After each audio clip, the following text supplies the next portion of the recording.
Então, vamos lá, meus queridos, para a nossa segunda aula. Na nossa segunda aula, a gente vai fazer a correção aí das páginas 62 até a página 64. Então, vamos lá. Aí, na página 62, a questão 1 diz assim: Urbano achou o título da crônica curioso, pois já tinha visto a palavra instantâneo ou instantânea escrita na embalagem de alguns produtos, como a gente viu, né? A Pro até leu para vocês aí na primeira aula.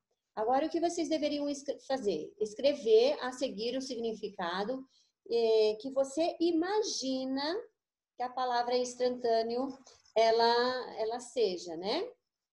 Qual é o significado que ela tenha. Aí tá falando para vocês imaginar, tá? Na questão A era para imaginar e registrar. Então, é algo aí, uma resposta pessoal, cada um ia colocar da forma aí que imagina, né? Agora, lá na página 63, deixa eu só arrumar aqui.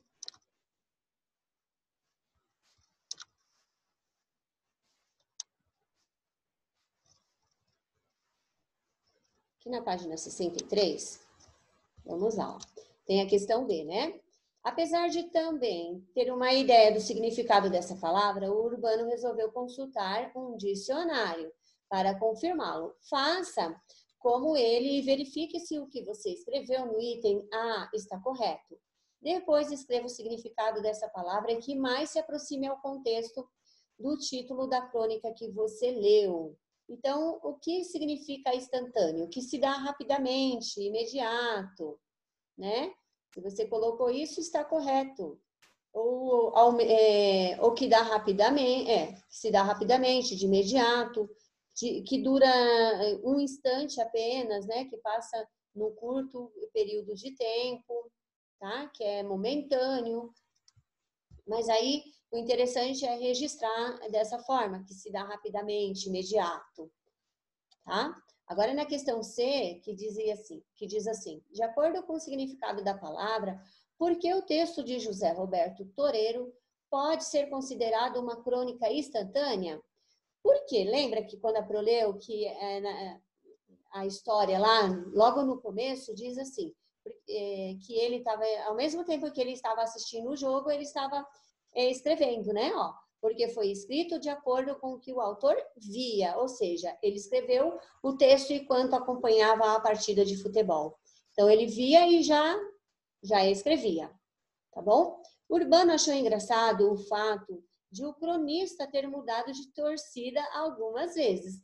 Grife no texto 2 trechos que demonstram essa mudança de opinião. Então, se vocês forem lá na página 61, a parte mudei de ideia, vou torcer para o São Caetano. E depois, vou torcer para o Atlético. Então, essas duas partes que vocês devem sublinhar lá no texto.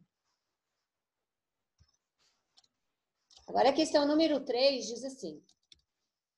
Ao mudar de opinião algumas vezes, o cronista tornou o texto triste, engraçado ou difícil de compreender?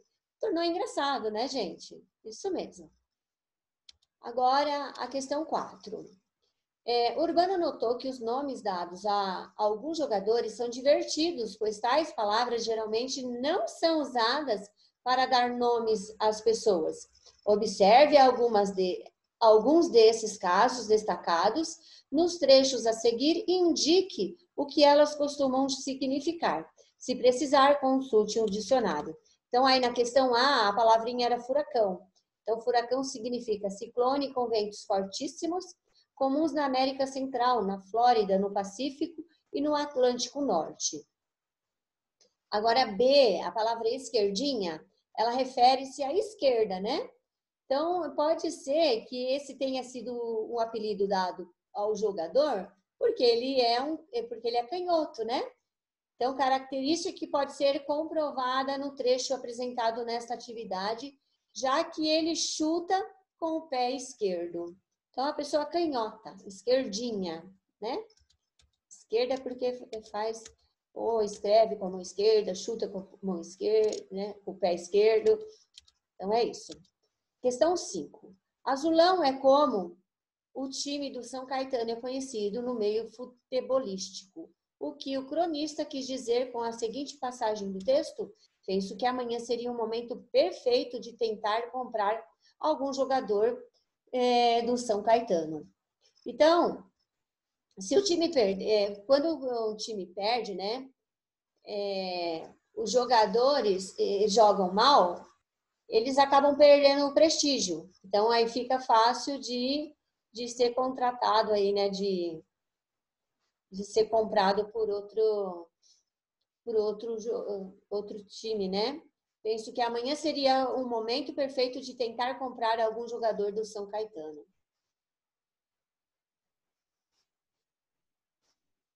Tá? Então, é mais ou menos isso que vocês deveriam responder aí, ó. É porque o time perdeu, pois os jogadores jogaram mal e, consequentemente, perderam o prestígio. Ai, uma coceirinha no nariz que deu, dá pro? Ai. Mas vamos lá. Página 64 agora.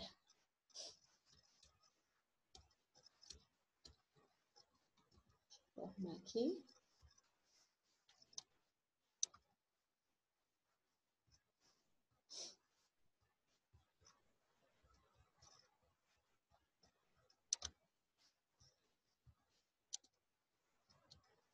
Vamos lá. Questão 6.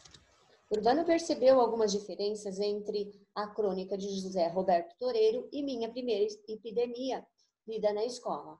Leia as afirmações abaixo e assinale com X aquela que indica uma diferença entre as duas crônicas.